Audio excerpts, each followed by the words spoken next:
Hello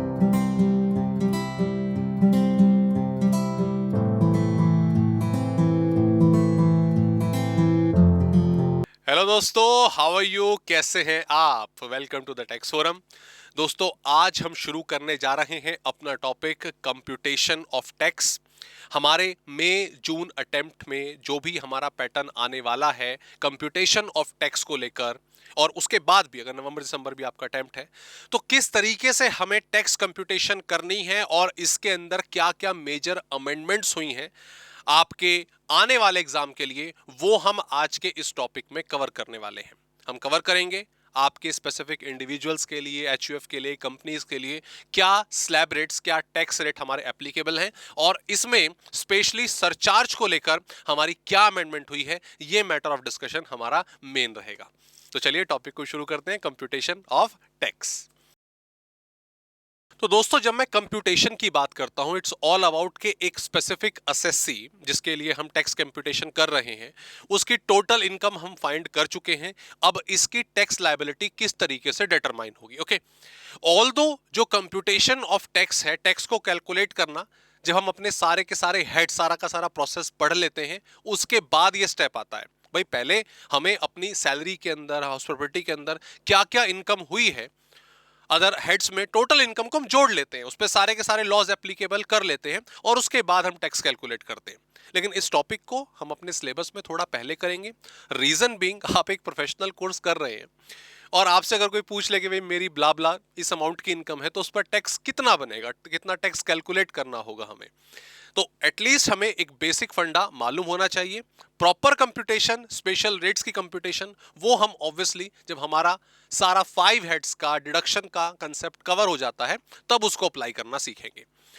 उससे पहले अगर मैं बात करूं कि हमारा जो टैक्स है वो किसके ऊपर लगता है, सर ऑब्वियसली टैक्सेबल इनकम के ऊपर लगेगा। ओके, टैक्सेबल इनकम क्या होगी? तो taxable income obviously section 14 of our income tax act, section 14 याद रखेगा। 15 से हमारे हेड्स शुरू हो जाते हैं, 15, 16, 17 सैलरीज का हेड है, इनकम फ्रॉम सैलरीज का हेड है। फिर 22 से हाउस प्रॉपर्टी शुरू होता है, फिर पीजीबीपी वगैरह, लंबा सिलसिला है। लेकिन सेक्शन 14 हमारी इनकम के 5 हेड्स हैं। सैलरी है, हाउस प्रॉपर्टी है, बिजनेस एंड प्रोफेशन है, कैपिटल गेन है, एंड अदर सोर्सेज। ये हमें कौन बताता है? सेक्शन 14। तो सिंपल सी बात है, इन सभी हेड्स की स्पेसिफिक इनकम जो असेसी की हुई है उसको टोटल कर दीजिए, और वो उस असेसी की टोटल इनकम होगी जिस पर हम आगे का प्रोसेस शुरू करेंगे और टैक्स लगाएंगे। ओके, तो ये मेजर 5 हेड्स हो गए हमारे जो हमें पढ़ने हैं। जो सैलरी है वो हम 15 से लेके 17, ये सेक्शन है, मेजर सेक्शन है, जब टॉपिक हम शुरू करेंगे इनको एनालाइज करेंगे। अगर मैं हाउस प्रॉपर्टी की बात करूं तो सेक्शन 22 से लेकर 27 के इसके प्रोविजंस हैं। अगर बात करी जाए आपके पीजीबीपी की, तो अच्छा खासा लंबा कंटेंट इसके अंदर है, ये 28 से लेकर 44 तक जाता है। और कैपिटल गेन, ठीक है, नॉलेज के मामले में बहुत ही वास्ट चैप्टर, इसको हमें 45 से लेकर 55 तक पढ़ना है। ये हमारे 11 मेन सेक्शंस इसके अंदर होते हैं। इनकम फ्रॉम अदर सोर्सेज 56 से लेकर, ये बहुत लंबा नहीं है, 56 से लेकर 59 तक है। और इसमें भी जो सेक्शन 56 है वही वास्ट है, बाकी तो छोटे छोटे से हैं, 2-2, 3-3 लाइन के हैं, जो हमें अपने सिलेबस में कवर करने होंगे। खैर, ये है हमारे 5 हेड। हमने एसएससी की स्पेसिफिक इनकम इन पांचों हेड्स में कंप्यूट करी, कैलकुलेट करी। अब होता क्या है दोस्तों, एक हेडिंग हमारे सामने यहां पर आई है, gross total income and total income, जो हमारे सेक्शंस में, हमारे लॉ में लिखी हुई है। ओके, जब मैं ग्रॉस टोटल इनकम की बात करता हूं, देखिए, salary, house property, PGBP, capital gain और इनकम फ्रॉम अदर सोर्सेस, जब मैं इन सबको जोड़ देता हूं, जब मैं इन सबको टोटल कर देता हूं, तो ये बन जाता है जीटीआई, यानी कि ग्रॉस टोटल इनकम। ओके, आपने स्पेसिफिक प्रोविजंस हर एक हेड के लगाए, जो सेक्शंस मैंने आपको बताया आपने अप्लाई करें, और हर एक हेड की इनकम को जब हम जोड़ लेते हैं तो वो एसएससी की टोटल इनकम बनता है, उसको बोला जाता है gross total income, GTI, gross total income.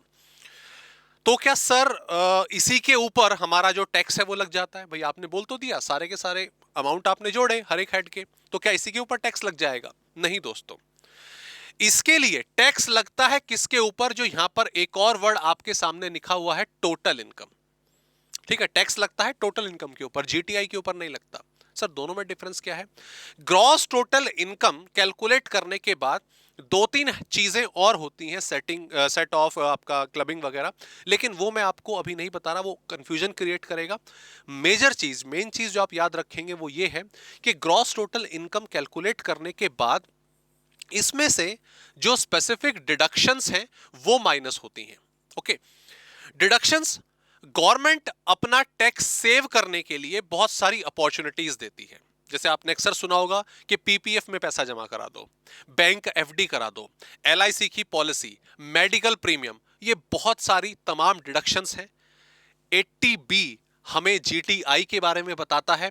आगे चल के एक बहुत बड़ा चैप्टर हम पढ़ेंगे इससे बिल्कुल नेक्स्ट, सेक्शन 80C के बारे में। और उस सेक्शन 80C से मतलब शुरू होता है डिडक्शन का सिलसिला और वो काफी लंबा आगे तक, क्यू तक, पी तक, बहुत लंबा, 80P तक बहुत लंबी डिडक्शंस जाती हैं। वो डिडक्शंस हम देते हैं, कुछ एग्जांपल जो मैंने आपको दिए। तो फॉर एग्जांपल मान लीजिए एक स्पेसिफिक असेसी की इनकम 9 लाख रुपए थी।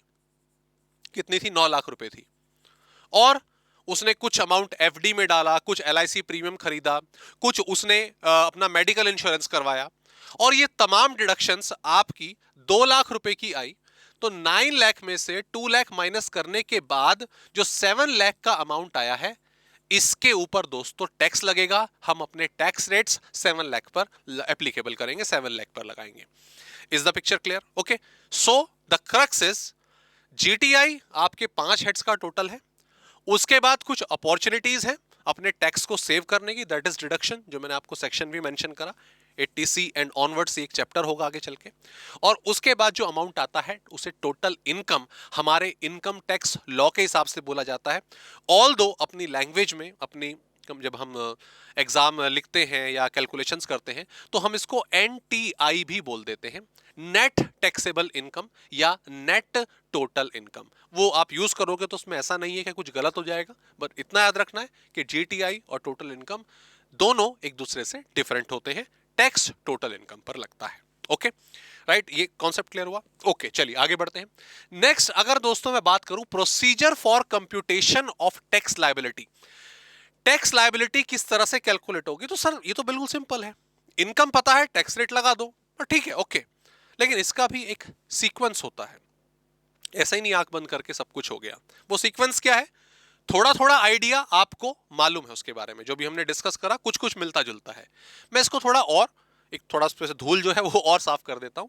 सबसे पहला स्टेप जो होता है वो होता है डिटर्मिनेशन ऑफ रेजिडेंशियल स्टेटस। अगला चैप्टर हमारा यही होने वाला है। Determination of residential status tax computation का सबसे पहला स्टेप होता है। सर इसमें क्या होता है? इसमें हम अक्सर, मैं एक इंडिविजुअल का रेफरेंस लेके चलूंगा दोस्तों, हम ये पता लगाते हैं कि एक स्पेसिफिक पर्सनालिटी वो उस कंट्री का रेजिडेंट है या नॉन रेजिडेंट है, राइट? रेजिडेंट है या नॉन रेजिडेंट है, फिर क्लासिफाई करा जाता है उनकी इनकम को कि इंडिया में टैक्स लगेगा कि नहीं लगेगा। मैं एक एग्जांपल देता हूं। क्या विराट कोहली इंडिया का रेजिडेंट है? हम कोई क्वेश्चन आपके सामने आया एक लेमन लैंग्वेज में, ठीक है, कि क्या विराट कोहली इंडिया का रेजिडेंट है? अरे सर वो तो डेफिनेटली इंडिया के ही रेजिडेंट है, इंडिया में ही तो रहते हैं, अपना बेंगलोर से खेलते हैं, कैप्टन है वहां के, हैं दिल्ली को बिलोंग करते हैं, आधार कार्ड यहीं का बना हुआ है, तो वो तो इंडिया के ही सिटीजन है, इंडिया के रेजिडेंट हुए। दोस्तों सिटीजनशिप एंड रेजिडेंट दोनों अलग अलग चीजें हैं। सिटीजनशिप को भूल जाइए, उसको साइड करिए। रेजिडेंट वर्ड जो है हमें उस पर फोकस करना है। Resident word, residential status, resident word जो है ये कैलकुलेट होता है कि आपने इंडिया में कितना समय बिताया, आप इंडिया में कितने दिन रहे। हालांकि विराट कोहली ज्यादातर समय इंडिया में ही रहते हैं, लेकिन मान लीजिए विराट कोहली अप्रैल में निकले, ऑस्ट्रेलिया टूर पर चले गए, 3 महीने का ऑस्ट्रेलियन टूर था, अप्रैल मई जून 3 महीने ऑस्ट्रेलिया रहे। ऑस्ट्रेलिया के बाद सीधा टीम को साउथ अफ्रीका भेज दिया गया, वहां 2 महीने का टूर था, जुलाई अगस्त वहीं पर चला गया। फिर सितंबर में 15-20 दिन के लिए अपनी फैमिली से मिलने आए, प्यारी सी फैमिली से मिलने आए, फिर उन्हें इंग्लैंड भेज दिया। वहां पर 3 महीने का सेशन था, फिर वहीं से सीधा वेस्ट इंडीज भेज दिया, वहां जाके खेलो। यहां पे पूरी दुनिया का दर्शन चल रहा है विराट कोहली का, लेकिन इंडिया में वो समय नहीं बिता पा रहे। इंडिया में 15-20 दिन के लिए आए, एक बार 15-20 दिन के लिए आए, तो इंडिया में 50-60 दिन का समय बिताया। क्या विराट कोहली इंडिया के रेजिडेंट कहे जाएंगे या नहीं कहे जाएंगे? ओके, ये चीज सबसे पहले डिटरमाइन होगी। उन्हें नॉन रेजिडेंट कहा जाएगा या रेजिडेंट कहा जाएगा। Steve Smith, Australian cricketer, right, नाम तो सुना होगा आपने। वो इंडिया आए और इंडिया में हैं ऑस्ट्रेलिया के, लेकिन कभी आईपीएल खेला, कभी टेस्ट मैच खेला। पता चला 9-10 महीने तो वो इंडिया में ही रहकर गए। अब वो सिटीजन है ऑस्ट्रेलिया के, लेकिन 9-10 महीने वो इंडिया में समय बिताया उन्होंने। तो वो इंडिया के रेजिडेंट होंगे या नॉन रेजिडेंट होंगे, ये कंप्यूटेशन का जरिया रहेगा, कंप्यूटेशन का पैटर्न रहेगा। तो सबसे पहले हम ये पता लगाते हैं कि कोई भी पर्सनालिटी आपकी इंडिया के लिए रेजिडेंट है या नॉन रेजिडेंट है। ये कंप्यूट होता है on the basis of days जो आपने स्पेसिफिक ईयर में इंडिया में बिताए हैं। वो कैलकुलेशन कैसे होती है, वो सेकंड चैप्टर जब हमारा स्टार्ट होगा। ओके, उसके बाद अगले स्टेप में देखो, वो सिंपल सी चीज जो मैंने आपको बताई है, जो आपके सारे के सारे हेड्स हैं उनको जोड़ दो, दैट्स इट। आपकी इनकम आ गई, आपकी आ गई, यस ऑब्वियसली। थर्ड स्टेप की जीटीआई, ग्रॉस टोटल इनकम। अपने सेवरल हेड्स की इनकम को कंप्यूट करिए और उन सबको जोड़ दीजिए सेट ऑफ और कैरी फॉरवर्ड के बाद। ठीक है, ये सेट ऑफ कैरी फॉरवर्ड क्या है, अगर आपने पहले नहीं पढ़ा है तो इसको फिलहाल दोस्तों अभी अवॉइड कीजिएगा, अदरवाइज कंफ्यूजन क्रिएट होगी। अभी कंप्यूटेशन में इसका कोई लेना देना नहीं है। ओके, उसके बाद जो चीज मैंने आपको बताई थी अभी, that comes to the deduction. Okay, various schemes हैं 80C से लेकर 80U तक। मैंने बोला ना 80C ऑनवर्ड्स, बहुत लंबी चौड़ी एक लिस्ट है जो हमें पढ़नी है। ठीक है, हमारा चैप्टर रहेगा पूरा का पूरा। तो आपने अपना पैसा किस किस वेरियस स्कीम्स में लगाया जिससे आपको टैक्स बचाने का मौका मिला, हमें बताइए। हम उसे जीटीआई में से माइनस कर देंगे और फिफ्थ स्टेप पर आ जाएंगे, आपकी टोटल इनकम कैलकुलेट कर ली जाएगी, जिस पर अब हम टैक्स लगाने वाले हैं। टैक्स लगाने से पहले एक छोटा सा पॉइंट आपको याद रखना है, दैट इज, अरे हाँ, 288A, 288A, जिसमें हम अपनी इनकम को राउंड ऑफ कर देते हैं टू द नियरेस्ट 10 रुपीज। मतलब अगर किसी की इनकम मान लीजिए 5,26,728 रुपए है, तो इसको 30 कर दिया जाएगा, इसको 30 कर दिया जाएगा, 30 कर दिया जाएगा, है ना। नेक्स्ट, ऐसा नहीं कि सरकार क्या नाम है 1-1 रुपए का हिसाब लेके चल रही है, तो उसको 30 कर दिया जाएगा। ठीक है, अगर मान लीजिए होता आपका 24 रुपए होता, 24 होता, ठीक है, मान लीजिए 24 होता, तो उसको 720 कर दिया जाता। एक छोटी सी कैलकुलेशन जो है, छोटी सी, अपने आप ही, मतलब आपको क्या करनी पड़ती है, आजकल तो टेक्नोलॉजी है तो सॉफ्टवेयर अपने आप ही कर देता है। ओके, ठीक है, अच्छा भाई, आपने इनकम निकाल लिया, आपने इनकम का राउंड ऑफ कर दिया। अब आप आएंगे और जो भी स्पेसिफिक टैक्स है, जो भी उसके रेट्स डिटरमाइन हुए हैं, उन्हें अप्लाई कर देंगे। यस ऑब्वियसली, इसी चीज को लेकर हमारा आज का जो मेन कंटेंट है हम पढ़ेंगे। ये तो पूरा स्टेप्स अभी हम डिस्कस कर रहे हैं, कंप्यूटेशन कैसे होगी वो अभी हम टॉपिक अपना स्टार्ट करेंगे, और उसमें अमेंडमेंट क्या हुई है वो भी डिस्कशन का मैटर हमारा रहेगा, specially for the case of surcharge. जो अमेंडमेंट हमारी हुई है सरचार्ज को लेकर हुई है, क्या वो डिस्कस करेंगे। Now let's move ahead. ठीक है, आपने टैक्स कैलकुलेट कर लिया। टैक्स के बाद आपको गवर्नमेंट ने क्या आपको कुछ रिबेट दिया है, ये पता लगाओ, छूट दी है टैक्स में, ये पता लगाओ, या आपके ऊपर कोई सरचार्ज एप्लीकेबल है। ये मेन पर्पस रहेगा हमारी आज की क्लास का, सरचार्ज में क्या अमेंडमेंट है और किस तरीके से एप्लीकेबल होगा। ओके, खैर, इन दोनों को करने के बाद finally health and education cess 4% का और टैक्स में जोड़ा जाता है। उसे जोड़ने के बाद हमारी फाइनल टैक्स लायबिलिटी आ जाती है, जिसमें भी हम वो 10 रुपए वाली एडजस्टमेंट करते हैं। Got the point. चलिए दोस्तों आगे बढ़ते हैं और अब आते हैं किस तरीके से टैक्स कंप्यूटेशन होगी। तो the next topic is computation of tax as per the slab rate, as per the tax rates. तो दोस्तों हमारे अपकमिंग अटेम्प्ट के लिए, अगर आप एक सीए के विद्यार्थी हैं तो मई अटेम्प्ट और नवंबर अटेम्प्ट आपका होगा, और ऑब्वियसली अगर सीएम में है तो जून और दिसंबर का होगा। टर्म्स एंड कंडीशन अप्लाई, मतलब किसी स्पेसिफिक रीजन की वजह से अगर एग्जाम आगे पीछे होते हैं तो वो एक अलग मुद्दा है। एंड सिमिलरली सीएस का भी जून और दिसंबर के अकॉर्डिंगली ही होगा। खैर आगे अगर हम ध्यान दें हमारे लिए जो इन रिस्पेक्टिव एग्जाम्स के लिए जो एप्लीकेबल रेट है वो असेसमेंट ईयर 23-24 के होने वाले हैं। मतलब आपका ये, हालांकि हम पहले चैप्टर में डिस्कस कर चुके हैं, आपका जो भी कुछ स्पेसिफिक प्रीवियस ईयर होगा, जिस ईयर के लिए आपसे क्वेश्चन पूछे जाएंगे, वो 22-23 होगा। एंड ऑब्वियसली जो असेसमेंट ईयर है, इन दोनों वर्ड्स की मीनिंग डेफिनेटली आपको मालूम होगी, वो हमारा 23-24 रहेगा। प्रीवियस ईयर जिस ईयर की इनकम की कंप्यूटेशन की आप बात कर रहे हैं, और असेसमेंट ईयर जिस ईयर में टैक्स लग रहा है। ओके, तो क्या टैक्स रेट्स है, आइए डिस्कस करें।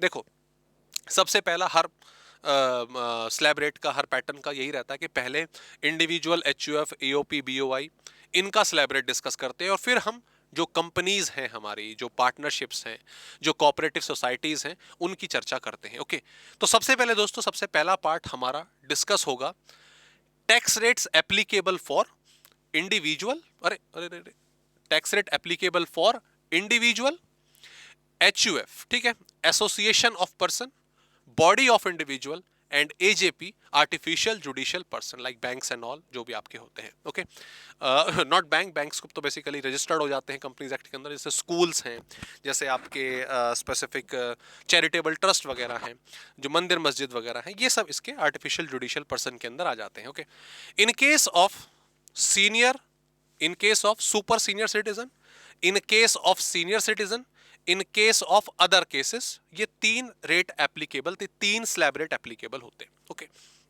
कैसे कंप्यूट करना है, आइए शुरू करें। हम अपना जो मेन रेफरेंस या फोकस रखेंगे वो इंडिविजुअल के प्रति रखेंगे। एग्जाम में यूजुअली ज्यादातर क्वेश्चन इंडिविजुअल की एसेसिबिलिटी से पूछे जाते हैं, तो उसको बेस मानकर दोस्तों हम अपनी कंप्यूटेशन जो है कैलकुलेट करेंगे। ओके, चलिए मैं इन तीन टेबल्स को जो मैंने आपको बताई पहले अलग से अपने तरीके समझाता हूं, फिर हम वापस से नोट्स पर आएंगे। तो दोस्तों, जैसे अगर मैं बात करूं कि पूछे कि भाई टैक्स किस तरीके से कैलकुलेट होगा, टैक्स आप किस तरीके से कैलकुलेट करेंगे। ओके, तो इंडिविजुअल के रेफरेंस में एक दोस्त आपके पास आया कि भाई भाई भाई भाई मेरा जो टैक्स रेट है वो जरा कैलकुलेट कर दे एक बारी। मैंने कर देते हैं, अपनी इनकम बता। ओके, तो उसने इनकम बताई आपको कि भाई मेरी इनकम पिछले साल जो थी, मैं कंपनी में काम करता था, और मेरे पूरे ईयर की इनकम 12,35,000 थी, 12,35,000 थी। ओके, इसमें अलग अलग तरह की इनकम होती है, कैपिटल गेन वगैरह, पीजीबीपी, सैलरी, कुछ भी हो सकता है, लेकिन अभी हम एक नॉर्मल सैलरीड इनकम के हिसाब से करेंगे, क्योंकि कुछ इनकम पर एक स्पेशल रेट लगता है। लेकिन स्पेशल रेट को मैं अभी दोस्तों यहां पर एप्लीकेबल करके आपकी टैक्स असेसमेंट को कंफ्यूज नहीं करना चाहता, तो अभी उसको साइड रखेंगे। जब हम कैपिटल गेन कवर कर लेंगे, जब हम अपना अदर सोर्सेज कवर कर लेंगे, लॉटरी इनकम को कैसे टैक्स लगाया जाता है वो कवर कर लेंगे, तब हम एक बार वापस से कंप्यूटेशन पर आएंगे। ये चैप्टर अक्सर हम 2 बार करते हैं, सिलेबस शुरू होने से पहले और सिलेबस के बाद भी। ठीक है, खैर, तो उसकी सैलरी इनकम मान लेते हैं 12,35,000 रुपए की है। उसने आपको बोला कि भाई मेरा टैक्स कैलकुलेट करके बता। आपने कहा ठीक है, लगा देते हैं। तू कौन है भाई, तू कौन है? उसने बोला मैं तेरा दोस्त। अरे तू मेरा दोस्त तो है, पर तू इंडिविजुअल है ना, तू इंडिविजुअल है, तू अभी एक प्राणी है, एक ह्यूमन बीइंग है। उसने कहा बात तो सही है, कोई बहुत नई बात बताई है ना। अच्छा, तेरी एज क्या है? अरे भाई तेरा दोस्त हूं तो तेरे जितनी एज का हुआ ना, 22। ओके ठीक है, मतलब तू स्पेशल बंदा नहीं है। स्पेशल बंदा, अरे मतलब सीनियर सिटीजन नहीं है। हाँ फिर ठीक है, अब टैक्स कैलकुलेट करो। दोस्तों, जो स्लैब रेट एप्लीकेबल होगा आपके दोस्त पर वो कुछ इस प्रकार है। गवर्नमेंट कहती है कि अप टू 2.5 लाख रुपए, up to 2,50,000 tax rate will be निल।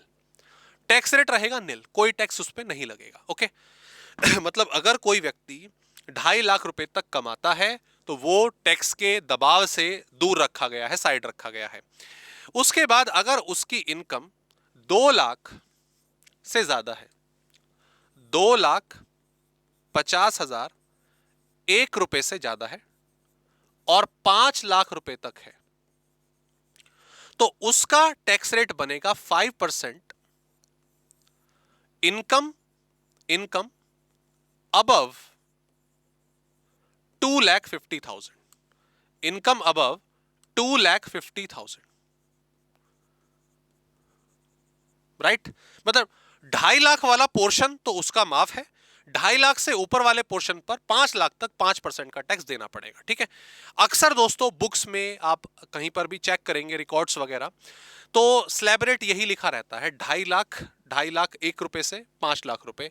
मैं इसको और प्रोफेशनल तरीके से किस तरीके से लिखना चाहिए मैं वो बता रहा हूं।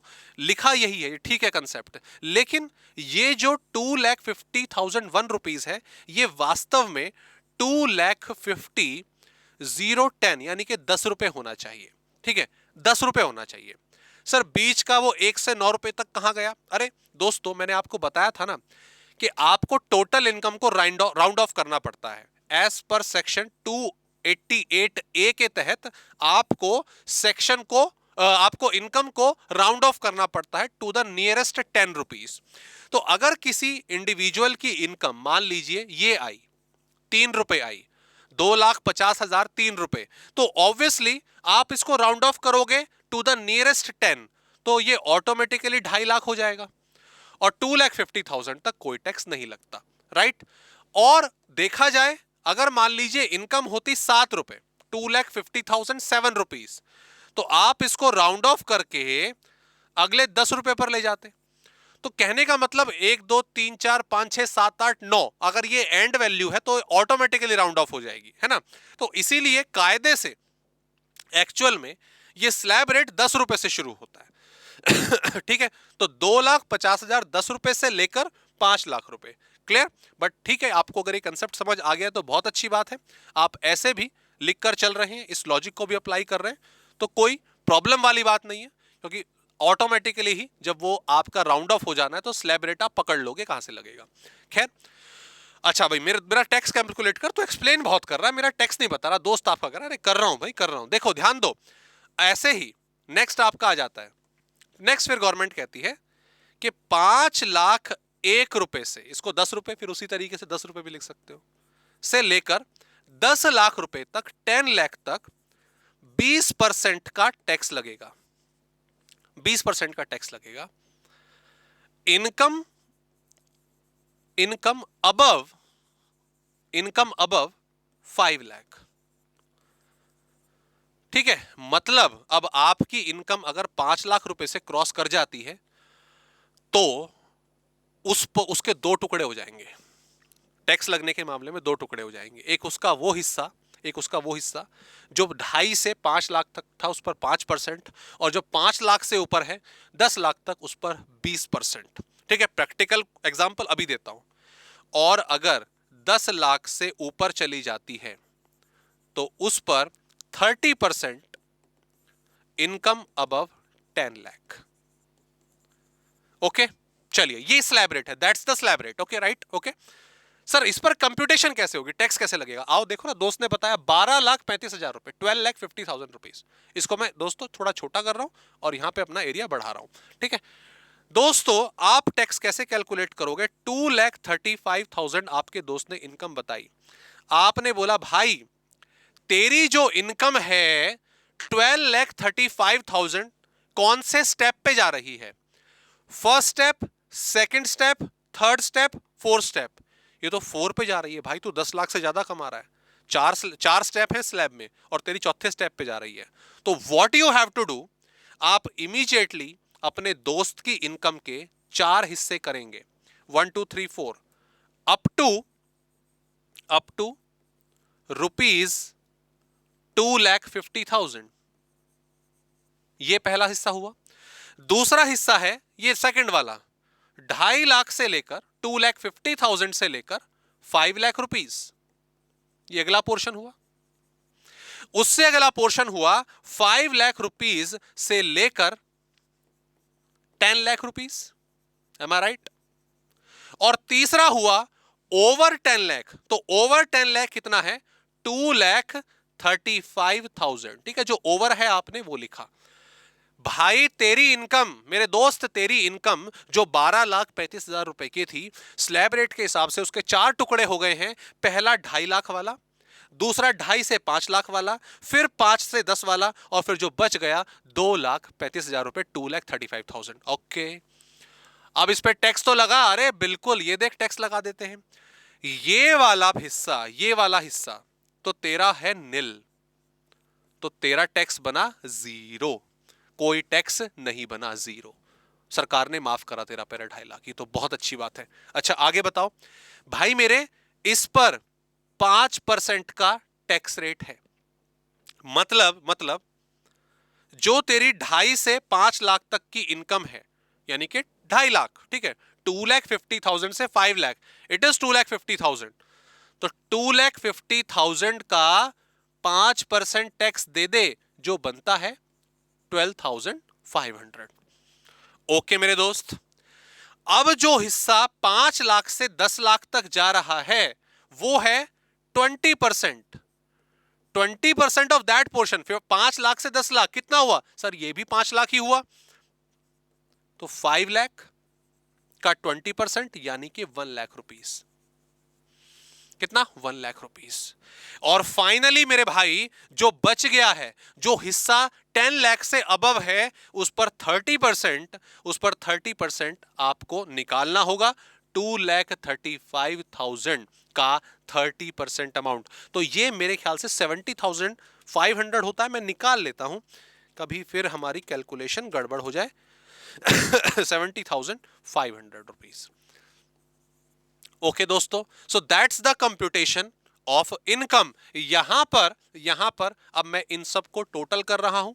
ये दोस्तों मैंने टोटल करा, तो मेरा जो अमाउंट आ रहा है 1,70,000, 1,82,000, ये मेरा 1,83,000 का टैक्स आ रहा है। मुझे राउंड ऑफ करने की जरूरत नहीं, क्योंकि एक्यूरेटली एग्जैक्ट अमाउंट आपका बना है हर जगह। ये क्लियर हो गया, डन हो गया। सर क्या ये टैक्स लायबिलिटी कंप्लीट हो चुकी है? हाँ दोस्तों, लगभग कंप्लीट हो चुकी है। इसके बाद कुछ कंसेप्ट सरचार्ज वगैरह के होते हैं, लेकिन वो इस केस में एप्लीकेबल नहीं हो रहे हैं। सिर्फ एक छोटा सा केस एप्लीकेबल होगा, that is health and education cess, जो कि 4% है। ठीक है, टैक्स तो ही कैलकुलेट हुआ, लेकिन गवर्नमेंट क्या है, सेस क्या है? टैक्स के ऊपर टैक्स, है ना, टैक्स के ऊपर टैक्स। ये 4% इसी का निकाल दो। 1,83,000 का, अरे सॉरी, 1,83,000 का जो टैक्स आया है, मैं उसी का 4% निकाल रहा हूं। तो ये मेरा आ रहा है 7,320 ये अमाउंट आ रहा है। क्लियर? और इसको इसमें जोड़ देंगे। हाँ, मैंने एक चीज दोस्तों जल्दी बता दी आपको, राउंड ऑफ अब करेंगे आप, इसको आप जोड़ देंगे, दोनों को आप जोड़ देंगे, तो ये 190,320 आ रहा है। तो हालांकि ये भी 10 के मल्टीपल में आ रहा, तो इसको भी राउंड ऑफ करने की जरूरत नहीं है। राउंड ऑफ इसको करा जाता है, ठीक है, पूरा कंप्यूटेशन करने के बाद इसको नहीं करा जाता, इसको करा जाता है। Clear? Health and education cess क्या होता है?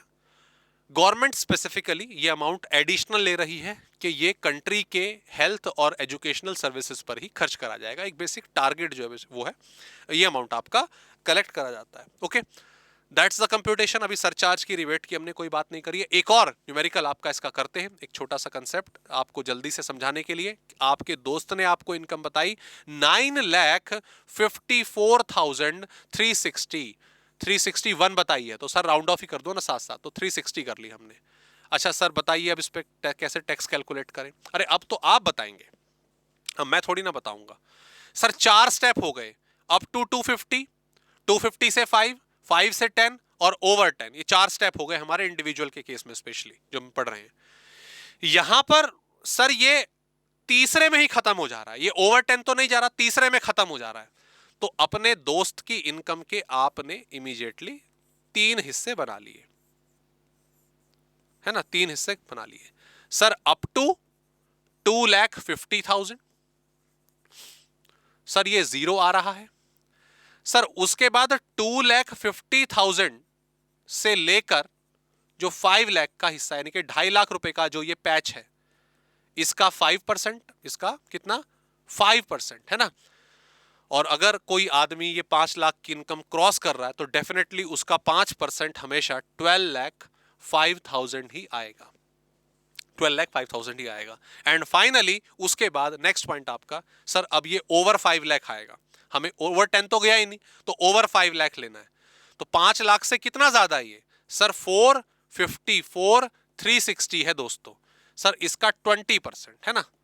इस बार इस भाई की, इस दोस्त की इनकम कम थी, 10 लाख से पार नहीं था, तो 454 360 multiply by 20%, it comes to, जो मेरा आ रहा है, भूल चूक लेनी देनी पर सही होगा भाई, कैलकुलेटर ने करा है, तो 90872, ठीक है, 90872 872।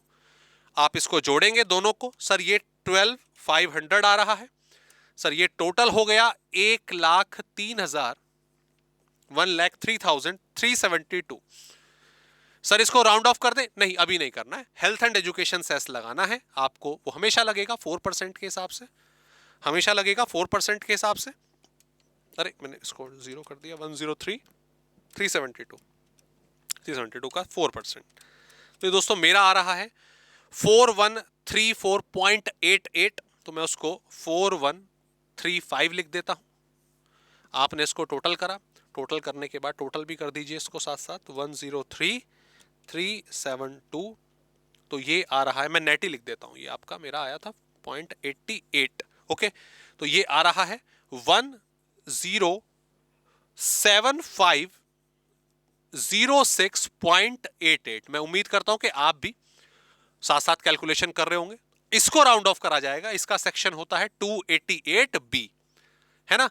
जब हम इनकम राउंड ऑफ करते हैं वो 288A है, जब हम टैक्स को राउंड ऑफ करते हैं, फाइनल टैक्स को, वो 288B है। इतना हमें याद रखना है। एंड यस, इसमें रुपी को इग्नोर करो, बाकी के हिसाब से राउंड ऑफ कर दो। सर ये आपका 510 की तरफ राउंड ऑफ होगा, so that will be the tax liability. Got the point? Computation clear हुआ? चलिए दोस्तों आगे बढ़ते हैं टैक्स को। अच्छा, आपके लिए एक छोटा सा बस होमवर्क, चाहे तो वीडियो को पॉज करके अभी फटाफट से कैलकुलेट करके कमेंट बॉक्स में डाल दिए कि अगर मेरे दोस्त की इनकम या मेरी इनकम 16,17,934 है, तो हम टैक्स कैसे कैलकुलेट करेंगे? 16,17,934 अगर मेरी इनकम है, या चलो एक छोटा सा ट्विस्ट देता हूं आपको, 935, तो क्या करेंगे? ठीक है, ये आपका होमवर्क। अभी अभी चाहे तो वीडियो पॉज करके अभी सॉल्व करके आप डालिए, देखते हैं कितने लोग इसका सही आंसर मुझे देते हैं, और स्टेप वाइज अपनी अगर आप क्लैरिफिकेशन लिखेंगे तो बहुत बढ़िया, मजा आने वाला है। अब आते हैं वापस। ठीक है दोस्तों, ध्यान दीजिए, कहां गया हमारा स्लैब रेट? अच्छा, ये रहा, ऊपर था ना। दोस्तों मैंने ये आपको सिंपल सा बढ़िया सा स्लैब रेट बताया कि सर हम 2.5 लाख तक नील कर देंगे, 2.5 लाख का फायदा, 2.5 लाख तक आपको कोई टैक्स देने की जरूरत नहीं है।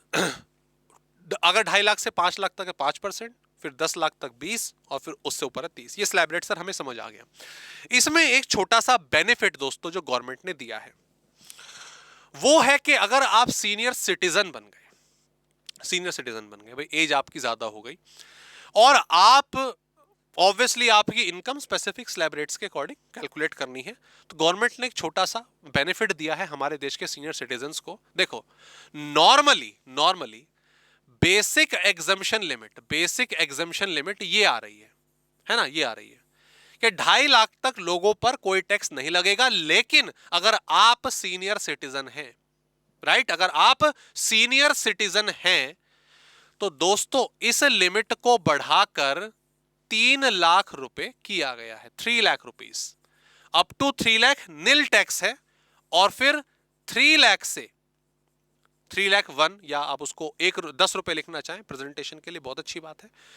3 लाख 1 से लेकर 5 लाख तक 5% है, बाकी स्लैब रेट में कोई चेंज नहीं है। ये बिल्कुल सिंपल सा है, clear. In case of senior citizen, sir senior citizen जो 60 ईयर्स के हैं या उससे ज्यादा हैं, उनको सीनियर सिटीजन कहा जाएगा। उनका बेसिक एग्जम्पशन लिमिट, जिस पर कोई टैक्स नहीं लगेगा, वो 3 लाख रुपए तक। Got the point? हाँ जी सर, बिल्कुल क्लियर कट है। आगे, लेकिन अगर आप सुपर सीनियर सिटीजन है, अब सर ये सुपर सीनियर सिटीजन क्या होते हैं? उड़ने वाले, काइंड ऑफ उड़ने का समय कह सकते हैं आप, जो 80 ईयर्स या उससे ज्यादा हैं। Got the point? जो 80 ईयर्स या उससे ज्यादा हैं दोस्तों, उनको सुपर सीनियर सिटीजन कहा जाता है। तो 3 कैटेगरी हो गई, नॉर्मल वाले, एक आपका सीनियर सिटीजन, और एक super senior citizen. Sir normal वालों की 2.5 लाख, सुपर सीनियर को थोड़ा बेनिफिट दे दिया 3 लाख, इनका क्या करेंगे? दोस्तों इनके में मजेदार चीज है। मजेदार चीज क्या है? ये वाला हटा दिया, ये वाला भी हटा दिया, ये वाला भी हटा दिया, ये भी हटा दिया। देखो बोला गया है सुपर सीनियर सिटीजन के लिए कि up to 5 lakh, up to 5 lakh nil. इनको 5 लाख तक माफी दे दी है। बिल्कुल इनका सीधा टैक्स स्टार्ट होगा 5 लाख से, वही 20% 30% के हिसाब से, लेकिन 5 लाख तक इन पर कोई भी टैक्स नहीं लगेगा। हालांकि बहुत कम लोग 80 वर्ष से ऊपर हैं, बहुत गिनी चुनी पॉपुलेशन होगी। मेरे ख्याल से मुझे लगता है 5-10 हजार ही टोटल इंडिया में अगर होंगे, में गैस वर्क है, हो सकता है से ज्यादा भी हो, बट बहुत कम परसेंटेज ऐसे लोगों की है। क्लियर? तो ये 3 रेट हैं। इसमें एक छोटी सी बात जो आपको याद रखनी है वो ये, आइए दोबारा से रिपीट करें। सर नॉर्मल 2.5 लाख तक बिल्कुल ठीक है, बाकी हमें मालूम है रेट। सीनियर सिटीजन के केस में ये लिमिट, बेसिक एग्जम्पशन लिमिट की लिमिट 3 लाख कर दी गई है, बेनिफिट दिया है। और सुपर सीनियर के केस में ये हमारी 5 लाख रुपए तक कर दी गई है। क्लियर? और 5 लाख के बाद फिर नॉर्मल स्लैब रेट्स हैं। देखो 2.5 लाख नॉर्मल हो गई, यहां पे लिमिट बढ़ाई, यहां पे लिमिट बढ़ाई, इन दो केस में बेनिफिट दिया। बेनिफिट दिया ना, याद रखिएगा ये जो बेनिफिट है सीनियर सिटीजन या सुपर सीनियर सिटीजन के केस में, ये सिर्फ रेजिडेंट को दिया गया है। It is available for resident only. ये सिर्फ रेजिडेंट को दिया गया है और किसी को नहीं दिया गया है। क्लियर? कहने का मतलब अगर कोई मिस्टर विलियम है, ठीक है, मैं एक ऐसे ही रैंडम नेम ले रहा हूं, और ये इंडिया के रेजिडेंट नहीं है, ये यूके के रेजिडेंट है, ये यूके के रेजिडेंट है, यूके के रेजिडेंट है, लेकिन इंडिया आए हुए थे, इन्होंने इनकम जनरेट करी 4 लाख रुपए की। ठीक है, ऐसे होता है, इनको इंडिया में टैक्स देना पड़ेगा, है ना। मतलब कोई देख लो ना, कोई 60 साल से ऊपर का तो खैर क्रिकेट में प्लेयर नहीं मिल सकता, बट काइंड ऑफ मान लीजिए कोई भी अपना कोई क्या नाम है, एंटरटेनर है, कोई राइटर है, वो इंडिया आया, यहाँ पर उन्होंने लेक्चर्स वगैरह लिए, प्रेजेंटेशंस दी, 4 लाख रुपए की इनकम हुई उनकी। सर 4 लाख रुपए, ये तो इनकी एज है मान लीजिए 82 years, super senior citizen, sir इनकी तो माफ हो गई इनकम, है ना, माफ हो गई ना? बिल्कुल नहीं। 2.5 लाख के हिसाब से, 3 लाख भी नहीं, 2.5 लाख के हिसाब से स्लैब रेट लगेगा। वो जो लिमिट बढ़ाई गई है वो सिर्फ जो इंडियन रेजिडेंट है, जो रेजिडेंट है इंडिया के, सीनियर सिटीजन और सुपर सीनियर सिटीजन, उनके लिए है, बाकी सबके लिए नहीं है। Got the point? So that's the structure for the tax rate. आइए दोस्तों वापस चलें अपने नोट्स पर, तो वही देखिए, वही प्रेजेंटेशन स्पेसिफिक तरीके से आपको यहां पर दी गई है कि मैं सबसे पहले ये वाला बताता हूं, ठीक है, ये वाला in case of other individual मतलब वही जो आपके क्या नाम है 60 साल से कम है, HUF association of person, body of individual, बाकी सबके लिए वही रेट है। देखो आपका बिल्कुल 2.5 लाख तक नील है, 2.5 लाख से 5 लाख तक 5% देना पड़ेगा, जितनी भी ज्यादा होगी।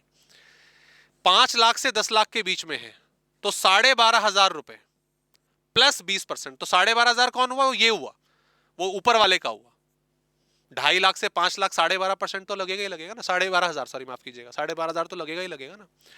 और अगर 10 लाख से ऊपर है तो 30% का स्लैब रेट, हाँ, स्टार्टिंग से 12,500, और 5 लाख से 10 लाख तक का 20%, यानी कि 1 लाख, 1,12 तो लगेगा ही लगेगा। ठीक है, खैर ये एक स्लैब रेट हो गया। आप ये याद ना रख के, जिस तरीके से मैंने टुकड़े करना बताया, 4 स्टेप में 3 स्टेप के हिसाब से टुकड़े कर लो, एक्यूरेट वही नंबर आने वाला है। राइट? ये नॉर्मल टैक्स रेट हो गए। यस ऑब्वियसली अगर हम देखें तो यहां पर अगर मैं रेट ऑफ इनकम टैक्स की बात करूं तो 5 लाख देख सकते हैं सुपर सीनियर सिटीजन के हिसाब से। सीनियर के केस में ये लिमिट 3 लाख है, लेकिन याद रखिएगा ये सिर्फ हमारी रेजिडेंट के केस में एप्लीकेबल होगी। ठीक है, ये लिखा भी हुआ है, जो सिर्फ, अरे ऐसे नहीं लिखा, ऐसे लिखा है, जो सिर्फ रेजिडेंट है। ओके जी, डन डन डन। चलिए आगे बढ़ते हैं, आगे बढ़ते हैं। अच्छा, एक छोटा सा पॉइंट मैं आपको और बताना चाहता हूं। एक इंडिविजुअल सीनियर सिटीजन कब कहा जाएगा? सीनियर सिटीजन कब कहा जाएगा? मान लीजिए हम कैलकुलेशन कर रहे हैं 2022-23 के लिए, ठीक है ना, ये हमारा प्रीवियस ईयर है। ये एक छोटा सा पॉइंट मैं दोस्तों आपको बता दूं, किसी का जन्म हुआ 1 अप्रैल 1963 को, हाँ सही है, एग्जैक्ट डेट है, 1 अप्रैल 1960 ये डेट ऑफ बर्थ है, ये DOB है। तो ये क्या इस ईयर में सीनियर सिटीजन हो जाएंगे? सर इनका जो 60th बर्थडे है, 60th बर्थडे है सर, वो आएगा इस डेट के हिसाब से 1 अप्रैल 2023 को 60 साल पूरे हो जाएंगे, है ना सर। ये वाले डेट तो ईयर हमें डिवाइड करना आता है सर। ये 23 24 में आएगी एज, एक दिन से रह गया, एक दिन से रह गया। 23 24 में आएगी ये सही में, ये इस ईयर में नहीं आ रही, इस प्रीवियस ईयर में नहीं आ रही। तो दोस्तों ऐसा नहीं है, ध्यान दो। जब आप अपना बर्थडे मनाते हो, ठीक है, मान लीजिए आज आपका बर्थडे है और आपने बोला कि सर आज हम 20 साल के हो गए। 20 साल के हो गए का मतलब क्या है? आपने 20 इयर्स कंप्लीट कर लिए या आप 21st ईयर में एंट्री ले रहे हो, दोनों में डिफरेंस है, दोनों में डिफरेंस है, राइट। जब आपने अपना बर्थडे मनाया, आज आपका बर्थडे है, आज हम केक कटिंग पार्टी वार्टी दे रहे हो, आपने मुझे भी बुलाया है, पता नहीं बुलाया नहीं बुलाया, बट आज आपका बर्थडे है, क्लियर। आप केक काट रहे हो, आपने बोला, अब कोई पूछे कितने साल के हो गए, तो आपने बोला सर 20 साल के हो गए।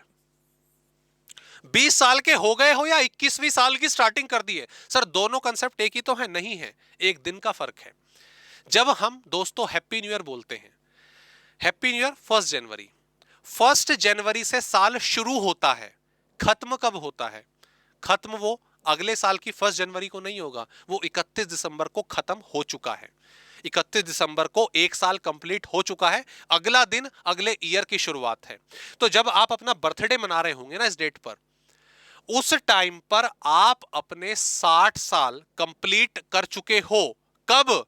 उससे एक दिन पहले, उससे एक दिन पहले आप 60 साल कंप्लीट कर चुके हो 1 अप्रैल को, तो आपका 61st ईयर शुरू हो रहा है। तो डेट एक दिन पहले की देखी जाएगी और ये 22-23 है। और अगर आप एक दिन के लिए भी सीनियर सिटीजन बनते हो ना, ऐसा नहीं होगा कि हम 364 डेज की इनकम अलग कैलकुलेट करेंगे, एक दिन की अलग करेंगे ना। एक दिन भी अगर आप सीनियर सिटीजन कहलाए तो आप उस पूरे ईयर के लिए सीनियर सिटीजन कहलाएंगे, ठीक है। जो भी इनकी इनकम रही होगी, मान लीजिए मैं कह रहा हूं 6,90,000 रही, ये 60 ईयर कंप्लीट करा बिल्कुल लास्ट डेट पर, कोई बात नहीं, इनको सीनियर सिटीजन के हिसाब से कैलकुलेशन मिलेगी। इन्हें 2.5 लाख नहीं 3 लाख रुपए तक की इनकम इनकी एग्जेम्प्ट होगी। Got the point? So I think यहां पे सारे के सारे कंसेप्ट क्लियर हैं। अभी तक हमने जो भी करे, हमने सिंपल स्लैब रेट देखे 2.5 लाख, 3 लाख और 5 लाख। ये दोनों जो हैं ये सिर्फ रेजिडेंट के लिए अवेलेबल है और किसी के लिए अवेलेबल नहीं है। और हमने यहां पर देखा कि 60 ईयर या 80 ईयर कोई भी एज कैसे क्लासीफाई होगी। Got the point? चलिए आगे वाले कंटेंट पर बढ़ते हैं। अगले वाला कंटेंट दोस्तों हमारे सामने आ गया है, rebate under section 87A। Sir ये क्या कंसेप्ट है? रिबेट अंडर 87A में सबसे पहले तो सेम वही याद रखिएगा, ये सिर्फ रेजिडेंट इंडिविजुअल के लिए है, ठीक है। रेजिडेंट इंडिविजुअल अपने, रिबेट है फायदा है, तो अपने कंट्री के रेजिडेंट को ही फायदा देंगे, सबको नहीं देंगे, पहली चीज तो रेजिडेंट इंडिविजुअल। दूसरा ये है क्या, इसके बारे में समझते हैं। ये हम पढ़ रहे हैं, हम अपने 22-23 के इनकम के लिए पढ़ रहे हैं। 23-24 हमारा असेसमेंट ईयर है। बजट अभी आने वाला है इस वीडियो के जो मैं रिकॉर्ड कर रहा हूं इससे कुछ समय बाद अगला बजट आएगा, जो हमारा 23-24 तो हो चुका ना, उससे अगले 24-25 के असेसमेंट ईयर के हिसाब से होगा। मुझे उम्मीद है कि आने वाले बजट में इसको लेकर कुछ होगा। ये शायद रिबेट अंडर 47A पूरे तरीके से खत्म हो जाएगी। देखो अगर सरकार ने चाहा, बेनिफिट दिया, बेनिफिट है एक तरह से ये, वो कैसे अभी एनालाइज करेंगे हम बाद में। हो सका तो पोस्ट बजट हम एक सेशन इस पे रखेंगे अगर ऐसा हुआ तो। खैर लेकिन आपके एग्जाम के लिए कोई चेंज नहीं होगा, जो मैं पढ़ा रहा हूं अभी आपके लिए यही आपके एग्जाम्स के लिए एप्लीकेबल होगा, ठीक है। जो हमारा स्पेसिफिक असेसमेंट ईयर है, सीए हो, सीएमए हो, सीएस हो। ओके नाउ ये है क्या, ये कंसेप्ट क्या है, ध्यान दीजिए। ये आपका कंसेप्ट है दोस्तों उन लोगों के लिए, उन असेसीज के लिए, उन इंडिविजुअल रेजिडेंट असेसीज के लिए जिनकी इनकम 5 लाख तक है, जिनकी इनकम 5 लाख तक है। इनको अपने टैक्स में रिबेट मिलेगी, इनको अपने टैक्स में रिबेट मिलेगी, इनको अपने टैक्स में छूट मिलेगी। कितने की सर? Up to ₹12,500। अगर किसी दोस्त की इनकम, अगर आपके दोस्त की इनकम 5 लाख रुपए तक है तो उसको उसके टैक्स में 12,500 रुपए तक की छूट मिलेगी। ओके, मतलब कैसे? आइए दोस्तों 3 एग्जाम्पल लेके चलेंगे। आपके दोस्त की इनकम 4,60,000 रुपीज। ओके, एक एग्जाम्पल ये क्लियर। आपके दोस्त की इनकम 5,20,000 रुपए। ओके, और आपके दोस्त की इनकम एग्जैक्ट 5 लाख रुपए। देखो तीनों में कंसेप्ट रिबेट का बिल्कुल क्लियर होगा, छोटी छोटी बातें वो हमें ध्यान रखनी है। एक केस और बनेगा लेकिन पहले इन तीन केसेस पर हम फोकस करेंगे। 12,500 रुपए तक का टैक्स रिबेट, छूट, कंसेशन दिया जाता है। ये क्या है ध्यान दीजिए। चलो 4,60,000 पर जरा टैक्स कैलकुलेट करो। आपको पूरा टैक्स रेट मालूम है, नॉर्मल इंडिविजुअल मान के चलना है 2.5 लाख के हिसाब से। तो सर ये तो दूसरे स्टेप में ही खत्म हो गया। तो up to 2.5 lakh, up to 250 K, मैं शॉर्ट में लिख रहा हूं दोस्तों, सर ये जीरो हो जाता है। और उसके बाद जो 2.5 लाख से ज्यादा का अमाउंट है, यानी कि ये तो 2,10,000 रुपए है ना, 2,10,000 रुपए। सर इसका 5% निकाल दीजिए तो 4,200 रुपए आ रहा है। नहीं 4,200 रुपए नहीं, 42,000 नहीं, कितना आ रहा है देखो तो कर ही लेते हैं ना, 2,10,000 रुपए। अरे 10,500 आएगा शायद, हाँ 10,500 आ रहा है। तो सर इसकी दोस्त की टैक्स लायबिलिटी 10,500 आई। हाँ जी सर, सर ये 5 लाख से कम है, ये तो 5 लाख से कम है, इसको रिबेट मिल जाएगी? हाँ सर मिल जाएगी। तो 87A ये रिबेट का सेक्शन है, इसको मिल जाएगी। कितने की सर? 12,500 नहीं, 12,500 तक मिलेगी। तो जितना टैक्स बन रहा है वो माइनस हो जाएगा, तो ये नील, इसकी टैक्स लायबिलिटी नहीं बनी। 10,500 का टैक्स सरकार को देना बनता था, बट वो रिबेट में आ गया और रिबेट इसकी मिल गई। ठीक है, अच्छा सर 520 की बात करें। सर ये तीसरे स्टेप में चला गया, ये तीसरे स्टेप में चला गया। तो अप टू 250 तो सर जीरो हो गया। फिर 250 से लेकर 5 लाख तक, मैं 3 जीरो हटा दिया, आप समझ जाएंगे। सर वो फिक्स है हमारा 5%, 12,500 आएगा, 12,500 आएगा, मालूम है ये। और फिर जो उससे ऊपर का अमाउंट है यानी कि 20,000 रुपए, उस पर हम 20% लगा देंगे, जो कि 40,000 रुपए नहीं 40,000 नहीं 4,000 रुपए आ रहा है। ठीक है, कितना आ गया? 4,000 रुपए। ये टोटल कर दिया तो 16,500 ये टैक्स है। उसके बाद फिर इसमें सेस ऐड हो जाएगा जो भी है। कहने का मतलब इसको कोई भी 87A नहीं मिला, ये रिबेट नहीं मिला। आप ये कंफ्यूज मत करिएगा, आप ये कंफ्यूज मत करिएगा कि 12,500 रुपए का जो आपका रिबेट है वो यहां पर मिलेगा ही मिलेगा, ऐसा कुछ नहीं है। 5 लाख से ऊपर अगर किसी की इनकम है तो भूल जाओ 87A नाम की कोई चीज है। ये सिर्फ उन्हीं के 2.5 लाख तक तो माफ कर ही दिया था। अगर कोई 5 लाख से भी कम कमा रहा है तो उसको रिबेट मिलेगा 87A का। तो दोस्तों समझिएगा, एज एन टैक्स एनालिस्ट एक इनडायरेक्ट वे में आपकी इनकम अगर 5 लाख रुपए तक है तो आपको कोई टैक्स नहीं देना, आपको किसी भी प्रकार का टैक्स नहीं देना, क्योंकि 87A की रिबेट मिल जाएगी, चांसेस पूरे हैं। लेकिन 5 लाख से ऊपर अगर इनकम हो गई तो रिबेट का प्रोविजन समाप्त हो जाएगा, फिर नॉर्मल तरीके से आपको टैक्स देना होगा। इसमें एक एग्जांपल में इंटरेस्टिंग सा भी और बताऊंगा आपको। Got the point? आगे बढ़ते हैं। सर 5 लाख रुपए तक, सर 5 लाख रुपए तो एग्जैक्टली सेकंड स्टेप पे खत्म हो रहा है, एग्जैक्टली सेकंड स्टेप पे खत्म हो रहा है। तो सर अप टू 2,50,000 तो जीरो हो गया, और उसके बाद वही 250 से 5 लाख तक एग्जैक्टली 12,500 आया। हाँ जी सर बिल्कुल। तो इसको रिबेट दे देते हैं 87A की 12,500, तो नील हो गया, है ना। वही 5 लाख रुपए तक माफ हो रहा है, 5 लाख रुपए तक सारा टैक्स माफ हो रहा है। नाउ द क्वेश्चन इज 87, ये रिबेट कैलकुलेशन समझ आ गई, रिबेट कैलकुलेशन समझ आनी चाहिए। दो चीजें, दो बड़े इंटरेस्टिंग पॉइंट इसमें आने वाले जो बताने वाला हूं मैं आपको, वो क्या है ध्यान देंगे। सर द लैंग्वेजेस आओ उस पॉइंट पे आते हैं, ठीक है, रिबेट पर आते हैं। द लैंग्वेजेस ये कह रही है condition to be satisfied total income 5 lakh से ज्यादा नहीं होनी चाहिए। सर वो एग्जांपल हमने देख लिया। क्वांटम ऑफ रिबेट, कितना रिबेट मिलेगा, that is lower of the following. Sir lower of the following 100% of tax liability, मतलब सारा का सारा टैक्स माफ हो जाएगा, सारा का सारा टैक्स माफ हो जाएगा, या फिर 12,500 रुपए तक, है ना। सर मतलब अगर किसी का टैक्स निकल कर आया मान लीजिए 16,000 रुपए, तो उसकी रिबेट 12,500 बनेगी और 3,500 रुपए उसको टैक्स देना पड़ेगा plus health and education cess. But sir ये चीज मैथमेटिकली कैसे पॉसिबल है, ये चीज मुझे नहीं समझ आ रही।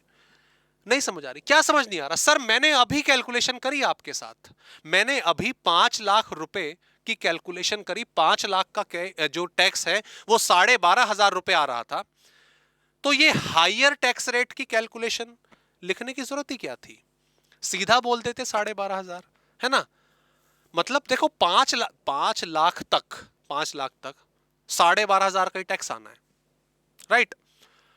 5 लाख से ऊपर आपने मना कर दिया कि रिबेट नहीं देनी, तो इस लैंग्वेज की जरूरत ही क्या पड़ी, आपका सारा का सारा टैक्स माफ हो जाएगा, ये लिखने की जरूरत ही क्या पड़ी। आप सीधा इतना लिख देते अप टू 12,500, ये लिख देते ना, अप टू 12,500 रुपए, ये कंपेयर करने की जरूरत क्यों पड़ी। नाउ अंडरस्टैंड, ध्यान दीजिएगा। आपके दोस्त की इनकम 4,80,000 रुपीज, कितना, 4,80,000 रुपीज। अब 4,80,000 रुपीज सुनते ही आपके दिमाग में तुरंत कैलकुलेशन हो गई, सर टैक्स हम निकाल लेंगे वटेवर जो भी हो, पर फर्क नहीं पड़ता, 5 लाख रुपए तक तो वैसे ही माफ है, तो नील हो जाना है, ठीक है। 12,500 रुपए माफ हो जाएंगे, क्योंकि 2.5 से 5 12,500 होता है। तो बात आपकी बिल्कुल एक्यूरेट है, बात आपकी बिल्कुल सही है, इसमें कोई गलती नहीं है। अब इसमें थोड़ा सा ट्विस्ट है, वो ट्विस्ट ये है, आपका दोस्त जॉब करता है और उसकी सैलरी है 3,60,000। तो सर ये 1,20,000 कहां से कमाया? दोस्त ये कमाया LTCG से, लॉन्ग टर्म कैपिटल गेन से।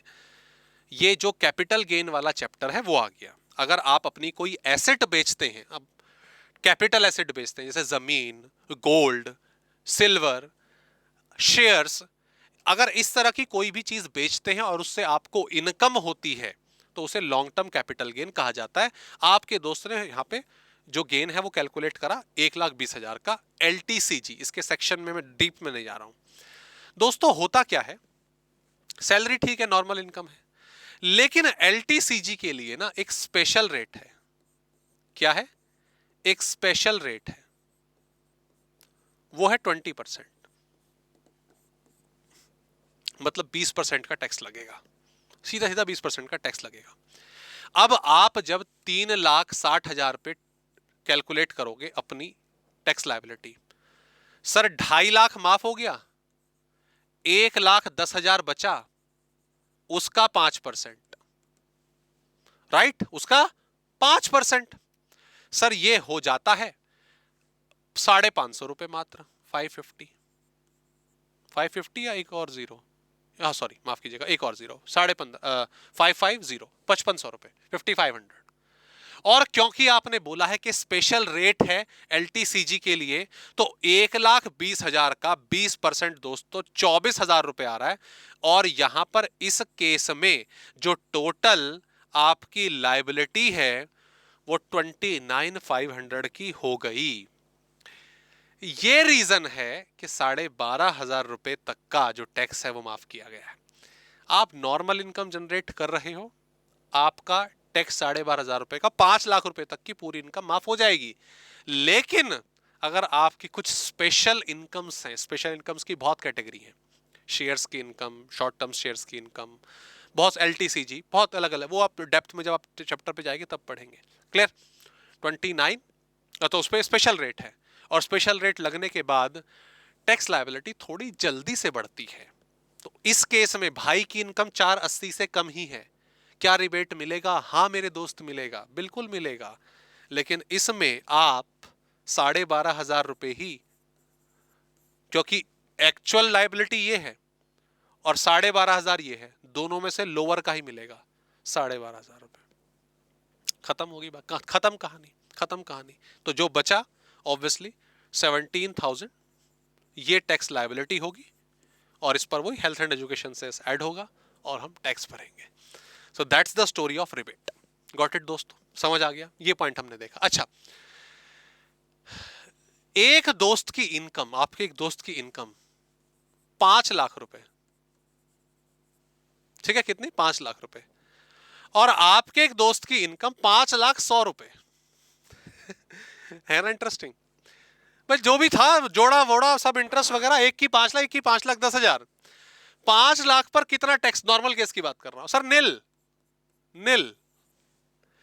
और जरा 5,10,000 पर निकालना, 5,100,000 रुपए पर निकालना tax liability.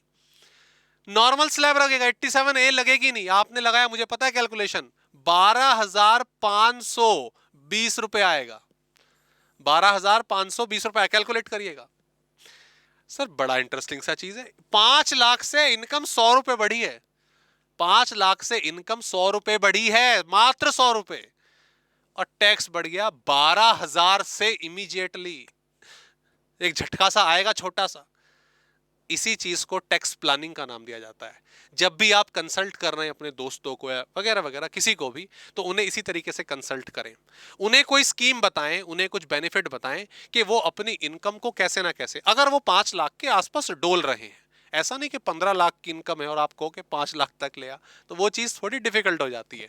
But yes, 5 lakh की इनकम के आसपास घूम रहा है तो कैसे ना कैसे करके वो कोशिश करो कि 5 लाख या उससे नीचे आ पाए, ताकि एक जो मैसिव लायबिलिटी एकदम से बढ़ रही है वो कम हो सके। ओके, सो नाउ दोस्तों, हमने टैक्स रेट की स्टोरी जो थी वो कंप्लीट कर ली। हमने डिस्कस करा रिबेट के बारे में, रिबेट किस किस केस कैसे मिलेगा वो हमने डिस्कस करा। आजा भाई। हाँ, और हाँ याद रखना कि ये रेजिडेंट इंडिविजुअल के लिए ही है।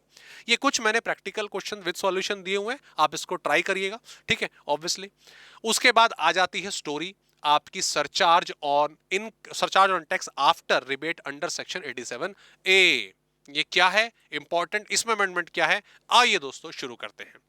दोस्तों, जब हम सरचार्ज के प्रोविजन की बात करते हैं तो ये समझ लीजिए ये एक एडिशनल टैक्स हो गया, और जो बेसिकली रिच क्लास है, सुपर रिच क्लास है, उन पर टैक्स बर्डन जो है वो थोड़ा और बढ़ाया गया है। जैसा कि हम जानते हैं, हमने अक्सर सुना होगा कि हमारा जो इनकम टैक्स का जो लॉ है, जो इनकम टैक्स एक्ट है, वो टैक्स रेट रेग्रेसिव सिस्टम से, सॉरी माफ कीजिएगा, प्रोग्रेसिव सिस्टम से बनाता है। प्रोग्रेसिव का मतलब है कि जैसे जैसे इनकम बढ़ेगी वैसे वैसे आपकी टैक्स की लायबिलिटी भी बढ़ेगी। इसलिए हम 5%, 5% से फिर अगली 20%, 20% से 30%, जैसे जैसे इनकम बढ़ रही है टैक्स रेट बढ़ रहा है। और एक बियॉन्ड द 50 लाख रुपीज, एक पर्टिकुलर लेवल है 50 लाख रुपए का, उससे आगे अगर हम बढ़ते हैं तो वहां पर हमें सरचार्ज एडिशनल देना पड़ता है। Surcharge is like tax on tax. Okay, once again tax on tax. क्या प्रोविजन है इसके पीछे, कैसे कैलकुलेट होगा? देखो सिंपल है, मैं ओवरव्यू बताता हूं और साथ ही इसमें क्या अमेंडमेंट आई है वो भी मैं आपको यहां पे कंफर्म करता हूं। देखो, सरचार्ज के जो रेट है, 50 लाख तक की इनकम है तो कोई टैक्स नहीं लगेगा।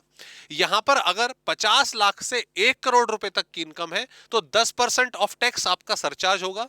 1 करोड़ से 2 करोड़ है तो 15%, 2 करोड़ से 5 करोड़ है तो 25%। लेकिन उसके साथ ही आप यहां पे एक स्टार देख रहे होगे, तो वो स्टार क्या है मैं अभी उसके बारे में आपको बताऊंगा। और अगर 5 करोड़ से ज्यादा है तो 37% with the star once again आपका सरचार्ज लगेगा। ओके, क्या कंप्यूटेशन है, कैसे कैलकुलेट होगा वो समझते हैं। जो स्टार की कहानी है वो यहां पर लिखी हुई है बेसिकली, ठीक है? तो ये वाला प्रोविजन, इसी में अमेंडमेंट आई है, वो हम अभी डिस्कस करते हैं। लेकिन पहले कैलकुलेशन देखते हैं सरचार्ज की क्या होगी। दोस्तों देखिए, मान लीजिए जो इनकम है आपकी, मान लेते हैं ₹55 लाख। ओके, कितना है? 55 लाख है सर। अरे वाह, क्या बात है, बहुत बढ़िया। 55 लाख रुपीस आपकी इनकम हो गई। आपको ऑब्वियसली टैक्स तो देना ही है जो आप नॉर्मली आप लगाएंगे। अब क्योंकि आपकी इनकम 50 लाख रुपए का जो लेवल है वो क्रॉस कर गई है, तो डेफिनेटली बनता है आपका क्या? सरचार्ज, वो भी लगेगा। तो पहले तो 10% के हिसाब से, तो पहले तो सिंपली इस पर कैलकुलेट करिए अपना टैक्स। सर ये वही 10 लाख से ऊपर जा रही तो 4 स्टेप लगेंगे। इसका अप टू 2,50,000 अगर मैं कैलकुलेट करता हूं तो ऑब्वियसली नील हो गया, यहां तक तो कोई टैक्स नहीं है।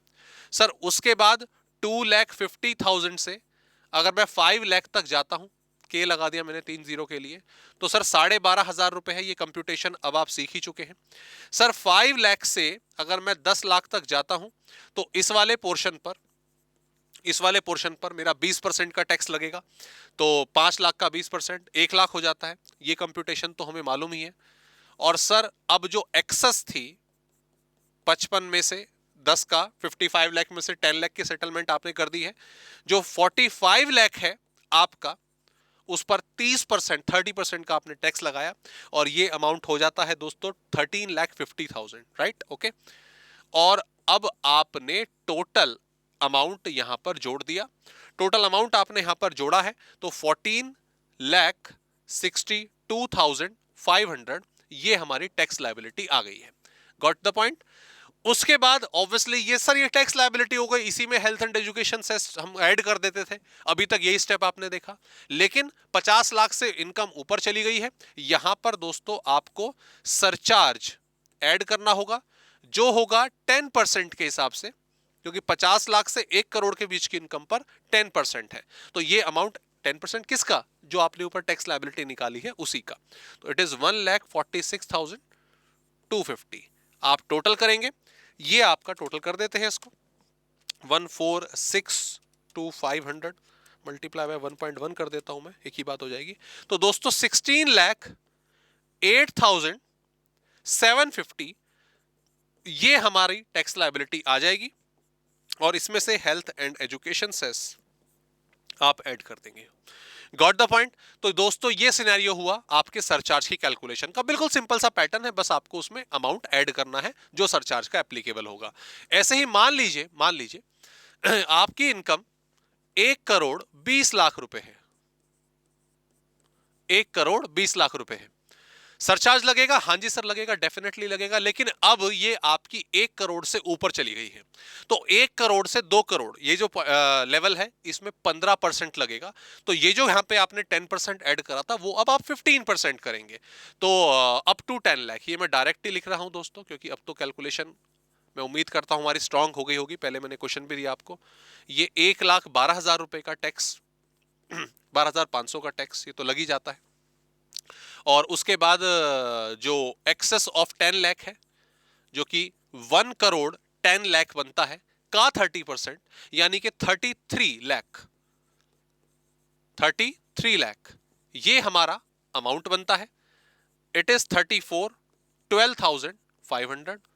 अब इसमें जब आप ऐड करेंगे तो 15% का दोस्तों सेस कह रहा हूं, सॉरी माफ कीजिएगा, सरचार्ज हमें ऐड करना होगा।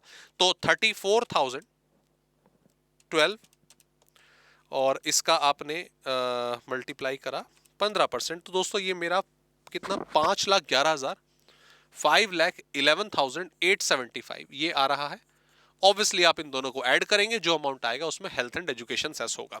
So that's not an major issue जो कैलकुलेशन का हुआ। ठीक है, अब आते हैं इसके मेन पॉइंट पर। अदरवाइज सर ये तो सिंपल ही हुआ ना, सिंपल ही हुआ बिल्कुल एग्जैक्टली सर। बस हमें ये चेक करना है कि कौन सा कॉम्बिनेशन बन रहा है 10, 15, 25, 37, उसके हिसाब से हम सरचार्ज लगा देंगे। बट इसमें दोस्तों जो इंटरेस्टिंग पॉइंट है, वो जो स्टार ये लगा हुआ था और उसका जो पॉइंट नीचे लिखा हुआ है, ये इसकी मेन कैलकुलेशन है। पहले आइए इसको समझते हैं, पहले पढ़ते हैं, उसके बाद फिर इसका एक प्रैक्टिकल क्वेश्चन करके देखेंगे। Okay, where the total income includes दोस्तों dividend, any income chargeable under section 111A 112A. The surcharge on the amount of income tax computed on that part of income shall not exceed 15%. In other words, surcharge higher than 15% is applicable only on tax on income other than dividend income covered under section 111A कहने का मतलब, ध्यान दीजिएगा, ये बात pen when side रख दो, अभी तसल्ली से समझना इस पॉइंट को, इंपॉर्टेंट है। अगर आपकी इनकम में डिविडेंड है, डिविडेंड की इनकम आपको रिसीवर में इन्वेस्ट करा हुआ था, डिविडेंड मिला है, 111A और 112A की इनकम है। सर अब ये कौन सी इनकम है? दोस्तों ये दोनों की दोनों, फिलहाल आप समझ लीजिए सिंपल मैनर में, ये शेयर्स को बेचकर जो आपने इनकम जनरेट करी है, 111A 112A, ये शेयर्स वाली इनकम है, शेयर्स को बेचकर आपने इनकम जनरेट करी है। 111A का मतलब है शॉर्ट टर्म, मतलब शेयर्स को 1 साल तक होल्ड करा गया। 112A 1 साल से ज्यादा वालों के लिए, दैट्स इट। 111A के लिए स्पेशल रेट है 15% का, 112A के लिए स्पेशल रेट है 10% का, हालांकि उसमें से 1 लाख रुपए की इनकम माफ होती है। क्लियर? That's it. सर थोड़ा सा खिचड़ी हो गई, कोई बात नहीं, इस खिचड़ी को भी साइड रखिए, दाल मखनी खाएंगे। खिचड़ी खाएंगे कब? जब हम कैपिटल गेन पढ़ेंगे। बट द थिंग इज, अभी फिलहाल हमें यहां पे कॉन्सेप्ट समझना है। अब अमेंडमेंट बता दूं मैं आपको। अमेंडमेंट में दोस्तों बस ये हुआ है कि यहां पर इन 3 इनकम के साथ साथ यहां पर आप करेक्ट कर लेंगे, 112 भी ऐड कर दिया गया है। और 112 simply long term capital gain होता है। गोल्ड बेचा, जमीन बेची, घर बेचा, उस पर लॉन्ग टर्म कैपिटल गेन आपको हुआ है किसी प्रकार का, तो वो भी इनकम 15% की कैटेगरी से बाहर है। सर अभी तक आपने जो समझाया उसमें हमें सिर्फ इतना समझ आया कि इन 4 का कुछ लेना देना है। क्लियर? तो आइए बिल्कुल सिंपल तरीके से सरचार्ज का लॉजिक मैं आपको समझाऊं। इस चीज को 111A 112 डिविडेंड वगैरह आंख बंद कर लेना, भूल जाना कि इस तरह की कोई चीज है भी या नहीं, भूल जाना। कब? जब तक आपकी टोटल इनकम 2 करोड़ रुपए है, ठीक है, सैलरी की इनकम, हाउस प्रॉपर्टी की इनकम, पीजीबीबी की इनकम, ये डिविडेंड 112A, एलटीसीजी की इनकम, लॉटरी की इनकम, ब्ला ब्ला ब्ला, ये सारी इनकम आपने जोड़ी और ये 2 करोड़ रुपए से कम है। कितने से? 2 करोड़ रुपए से कम है। तो भूल जाओ कि इस तरह का कुछ डिवीजन होता है, किसी पे 15%, किसी पे 25% होता है, भूल जाओ। सिंपल अपना जैसे अभी करा वैसे निकालो, सरचार्ज ऐड करो। बात आती है 2 करोड़ से ऊपर। 2 करोड़ से ऊपर अगर इनकम हो जाती है, 2 करोड़ से ऊपर अगर इनकम हो जाती है, 2 से 5 25% का सरचार्ज लगेगा। 5 करोड़ से ऊपर 37% का लगेगा, 37% का लगेगा। लेकिन इस वाले हिस्से पर 15% से ज्यादा का नहीं लगेगा। सर अभी भी क्लियर नहीं हुआ। अंतिम स्टेप, लास्ट स्टेप, और इसी में पूरा कंसेप्ट क्लियर। ध्यान दो, ध्यान दीजिएगा। अगर इनकम 2 करोड़ रुपए से ऊपर है, ठीक है, स्ट्रेट फॉरवर्ड, अगर इनकम 2 करोड़ रुपए से ऊपर है, राइट, मान लीजिए 2 करोड़ 40 लाख, 2 करोड़ 40 लाख, ठीक है। सर 2 करोड़ से ऊपर है, 25% का सरचार्ज लगेगा। बात आपकी बिल्कुल सही है, 25% का लगेगा, बिल्कुल सही है। क्लियर? इसके जब 2 करोड़ से ऊपर जाए, 2 करोड़ से पहले तो कंफ्यूजन ही नहीं रखनी, सीधा 15% लगाना है। 2 करोड़ से ऊपर गई, 2 करोड़ से ऊपर गई, तो इस सिचुएशन में ध्यान दीजिएगा दोस्तों, ध्यान दीजिएगा, इनकम को डिवाइड कर लो 2 पार्ट में, 2 पार्ट में। एक तरफ लिखो डिविडेंड, कैलकुलेशन में जैसे भी आप लिखेंगे, 111A शेयर्स का छोटे शॉर्ट टर्म वाला गेन, 112A लॉन्ग टर्म वाला शेयर्स का गेन, और 112 जो अब अमेंड हुआ है, जो आपके अटेम्प्ट के लिए एप्लीकेबल होगा, लॉन्ग टर्म कैपिटल गेन। और इधर लिख लेना अदर, इसको कर लेना डिवाइड, इसको कर लेना डिवाइड। डिवाइड हो गया? हाँ जी सर, हो गया। सर हमें पता चला है कि इस 2 करोड़ 40 लाख में से 80 लाख रुपए की इनकम ये है, और अदर की जो इनकम है वो 1 करोड़ कितनी बन गई? 60 लाख रुपए है। 1 पॉइंट, हाँ मैं पूरा लिख देता हूं, चलो 1,60,00,000 रुपए है। क्लियर?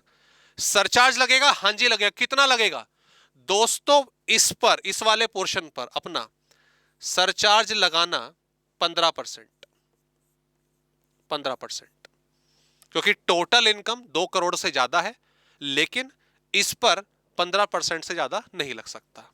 ठीक है, 15%। सर इस पर कितना लगेगा? 25%? नहीं, इसको इंडिविजुअली देखना, इसको इंडिविजुअली देखना। ये रेट आपका रहेगा कितना? 15%। 2 करोड़ से कम है ना, 15%। क्लियर? देखो पहले, पहले टोटल इनकम ये आपने लिखी और इसका नॉर्मल एप्लीकेबल रेट देख लीजिए। सर ये है हमारा 25%। कितना? 25%। 2 करोड़ से ज्यादा है। क्लियर? अच्छा, डिवाइड करो, डिविडेंड की अलग करो, इस पर 15% ही लगेगा, और अदर इनकम पर 25% का रेट लग रहा था ड्यू टू डिविडेंड। वो समस्या आपने दूर कर दी ना। अब जो बचा, अब ये 2 करोड़ से नीचे आ गई, इस पर 15% ही लगेगा, इस पर 15% ही लगेगा, क्योंकि 2 करोड़ से ऊपर नहीं गई। बहुत केसेस बन जाते हैं इसमें, बहुत केसेस। मैं एक और केस बताता हूं, एक और केस बताता हूं, ध्यान देंगे। सर इनकम हुई 1,60,00,000,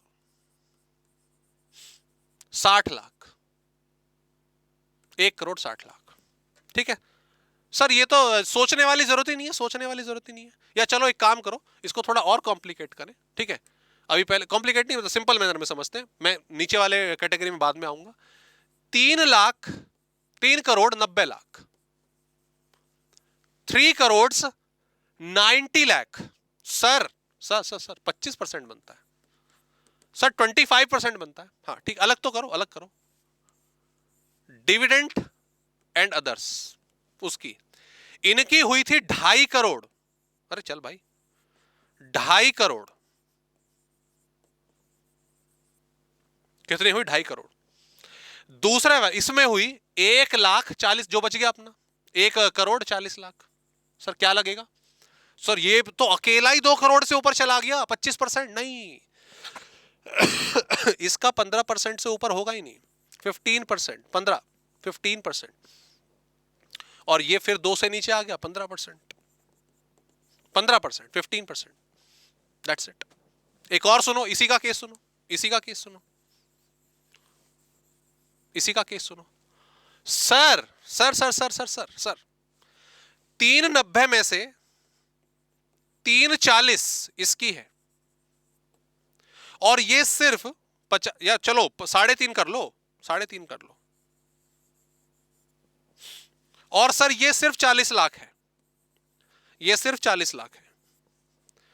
सर इसका तो आपने क्लियर कर दिया, 15% से ऊपर नहीं लगेगा। इसका कितना सर? ये तो 40 लाख आ गया, ये तो 50 लाख से भी नीचे आ गया। तो जीरो कर दे। नहीं तो कितना? 10%? नहीं, 15%।